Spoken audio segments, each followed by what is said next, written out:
China mengirimkan kapal perang ke wilayah Timur Tengah meskipun saat ini konflik antara Hamas dan Israel masih terus berlangsung.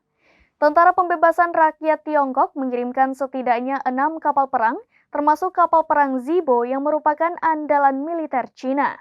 Sikap ini diambil China buntut dari Amerika Serikat yang terlebih dahulu mengirimkan USS Gerald F. Ford ke Laut Mediterania dekat wilayah Israel.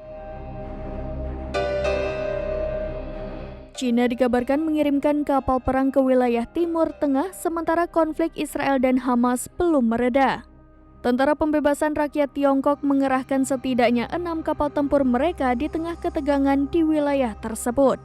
Kapal perang Zibo yang merupakan kapal perang andalan China bahkan turut diterjunkan.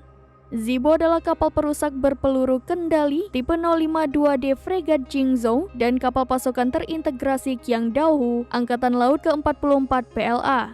Melansir livemin.com via Tribun News, kapal ini awalnya dilaporkan bergerak dari Pantai Muscat pada 14 Oktober 2023 lalu dengan tujuan yang masih belum diketahui. Kehadiran Angkatan Laut ini menandakan beroperasinya 6 kapal Tiongkok di perairan Timur Tengah di tengah meningkatnya ketegangan di kawasan. Sikap yang diambil Tiongkok di tengah konflik Israel-Hamas ini merupakan buntut pengerahan USS Gerald F. Ford, kapal induk tercanggih Amerika Serikat, serta kapal tempur Washington. Selain itu, beberapa negara termasuk Inggris, Jerman, dan Prancis telah mengirimkan pesawat militer atau sipil untuk mengevakuasi warga negaranya dari Israel.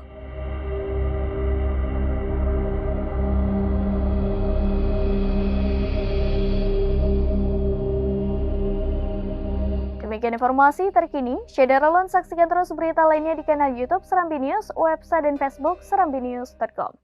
Download Tribun X sekarang, menghadirkan lokal menjadi Indonesia.